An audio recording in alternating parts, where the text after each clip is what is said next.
If you were submitting a legal document to a first-century Jewish court to prove a man was the rightful king, there is one fatal mistake you could make. You do not include women in the genealogy. In the ancient Near East, lineage was tracked through the fathers. Period. Including a woman in a formal genealogical record was a total deviation from every literary and legal convention of the ancient world. It would make your document look illegitimate. But open the very first page of the New Testament, and the Apostle Matthew does exactly that. To prove Jesus of Nazareth is the heir to the throne of David, Matthew lays out 42 generations. And right in the middle of this meticulous, male-dominated legal brief, he deliberately writes in 4 women. And he doesn't just pick the respectable ones. He doesn't pick Sarah, or Rebecca, or Rachel. He picks Tamar, who disguised herself as a prostitute to trick her father-in-law. He picks Rahab, an actual Canaanite prostitute. He picks Ruth, a Moabite, a race so despised that the law of Moses banned them from the assembly for 10 generations. And he picks Bathsheba, who Matthew doesn't even name directly. He calls her the wife of Uriah, just to make sure nobody forgets the murder and scandal that brought her into David's house. This is not a mistake. Matthew didn't get sloppy. Matthew is signaling something massive to the reader before Jesus even performs a single miracle. Welcome to Deep Bible Explained. Most Bible channels give you the answer. We show you what is buried underneath it. Today, we are looking at 5 specific women the Bible refused to erase. From Genesis to John, the biblical text consistently bypasses the credentialed, the religious, and the elite, and builds the story of redemption on the backs of women the culture deemed completely invisible. If the church checklist has failed you and you feel disqualified by your past, your trauma, or your gender, you need to see what the original text actually says. Let's dig in. Eve and the architecture of grief. Let's start where the blame started. Genesis 3. Eve is the most misread woman in the history of Western thought. For centuries, religious art and bad theology have framed her as the ultimate cautionary tale, the weak seductress who talked Adam into eating the fruit and ruined the world. But look at what the original Hebrew text actually says in Genesis 3:6. She took of its fruit and ate, and she also gave some to her husband who was with her, and he ate. Who was with her? That phrase is not decoration. Adam was standing right there. The text does not say she went to find him. He heard the entire conversation with the serpent. He watched the deception happen.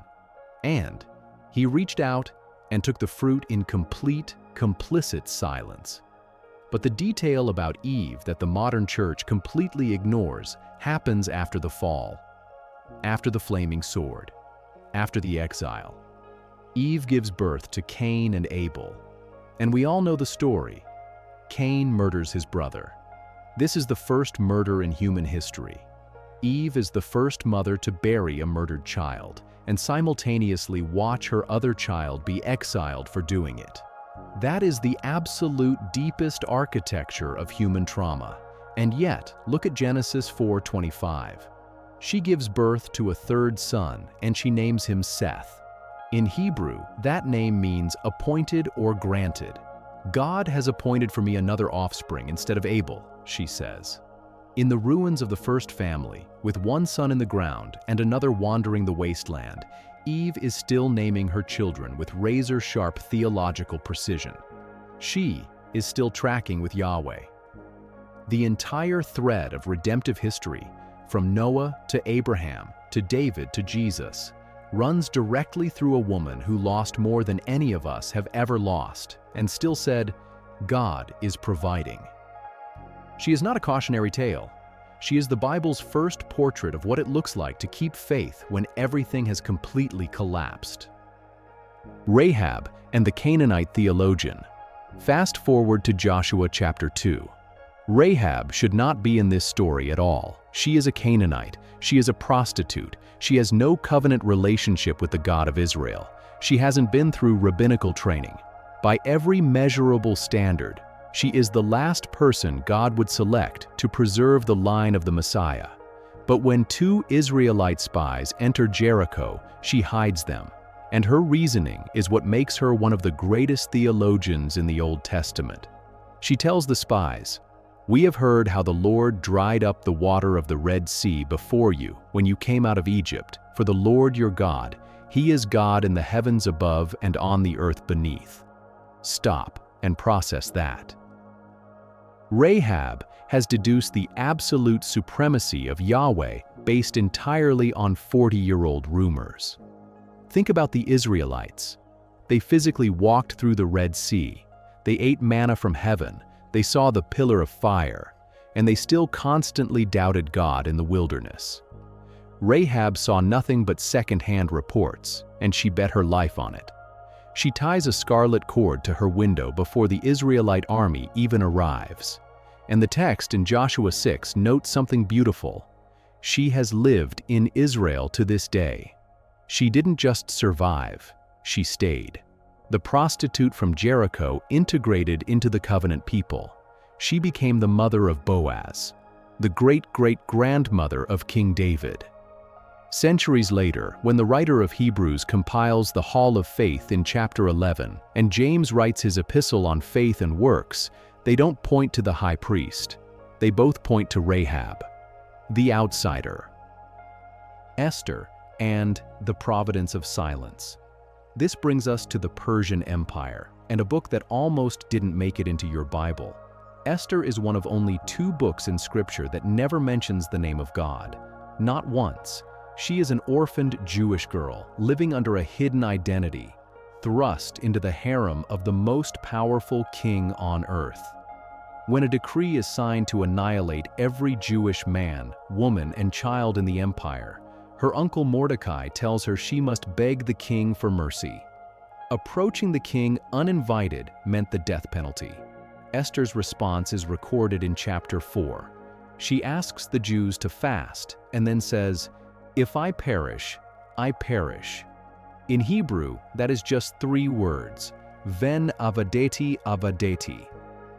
We like to read this as a superhero line. It isn't. It is the cold, calculated resolve of a woman who has thought this through to the absolute worst possible outcome and decided that the worst possible outcome is still not an excuse to stay silent. The ancient rabbis debated whether Esther belonged in the Bible because it lacked miracles and didn't mention Yahweh. They eventually realized that the silence is the theology. Esther is the biblical proof that God does not abandon His people when the miracles stop. Most of our lives look a lot more like Esther than Exodus. We don't get burning bushes or seas parting on command. We get ordinary political circumstances, terrifying choices, and the silent, heavy providence of a God who works through the courage of ordinary people. Mary of Nazareth and the cost of yes, which brings us to the New Testament and the most famous mother in history. We have completely sterilized Mary of Nazareth. We put her on Christmas cards looking peaceful and glowing, but the historical reality of first-century occupied Galilee is brutal. An unexplained pregnancy outside of marriage was not a minor controversy. It was a social catastrophe. It meant public disgrace, divorce, and potentially death. When the angel Gabriel tells her she will carry the Son of God, she knows exactly what saying yes is going to cost her reputation, and her response is immediate. "Let it be to me according to your word." But she wasn't just a passive vessel. Look at the Magnificat, her song of praise in Luke chapter 1. In the original Greek, it is 55 words long, but inside those 55 words, this teenage girl weaves together centuries of complex Hebrew theology, quoting Hannah, the Psalms, and the prophets. She is a profound theologian, and she pays the price for it. 30 years later, the Gospel of John explicitly notes her at the crucifixion. While the male disciples, who promised to die for Jesus, have scattered and hidden in terror, Mary is at the foot of the cross, and the Greek text uses the word haistakaison. It means she was standing, She wasn't collapsed in the dirt. She wasn't carried away fainting. She was standing on her feet, watching her son suffocate to death, holding the line. She carried the assignment through 30 years of rumors, all the way to a blood-soaked Friday afternoon, and she did not break. Mary Magdalene and the illegal witness. Finally, we have to talk about the woman the church slandered for 1,000 years, Mary Magdalene. Let's clear the historical record right now. Mary Magdalene was never a prostitute. In the year 591 AD, Pope Gregory I preached a sermon where he accidentally mashed her character together with the unnamed sinful woman in Luke 7. And for centuries, Western Christianity ran with it. The actual biblical text in Luke 8 tells us exactly who she was. She was a wealthy woman from the prosperous town of Magdala. Jesus healed her of severe trauma. The text calls it 7 demons, and in response, she used her own financial resources to fund his ministry. And her role in the resurrection is the ultimate proof of how God views women. In the first century, Jewish legal code dictated that a woman's testimony was categorically inadmissible in a court of law. Women were considered inherently unreliable witnesses. If you wanted to prove a fact to the ancient world, you had to have men testify. So, what does Jesus do? He rises from the dead, the most important event in the history of the cosmos. And he doesn't appear to Peter first. He doesn't go to the high priest. He waits in a garden outside a tomb for a woman who came to anoint a corpse. John 20 tells us she is weeping, thinking someone stole the body. Jesus stands behind her, and she thinks he's the gardener. And then he says one word, Mary. He says her name, and she turns around. God deliberately bypassed every legal and cultural convention of the first century and gave the most important theological message in human history to a woman whose testimony wouldn't even hold up in traffic court.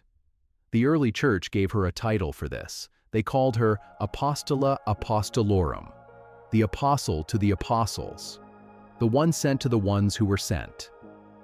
So, 5 women: Eve, Rahab, Esther, Mary, and Mary Magdalene. Not one of them was credentialed. Not one of them held a title that the religious establishment of their day respected. If they applied for leadership in most modern churches today, their backgrounds, their trauma, or their gender would immediately disqualify them. But Matthew put them in the genealogy. Luke recorded their theology.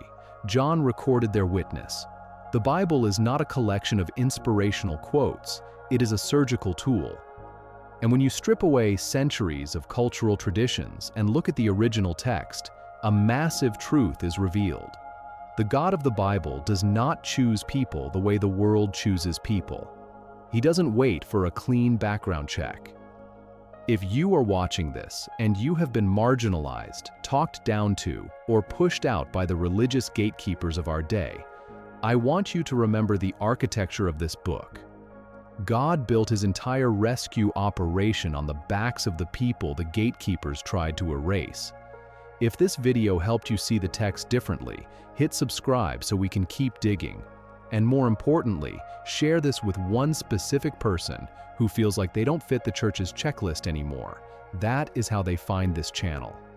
I'll see you in the next deep dive.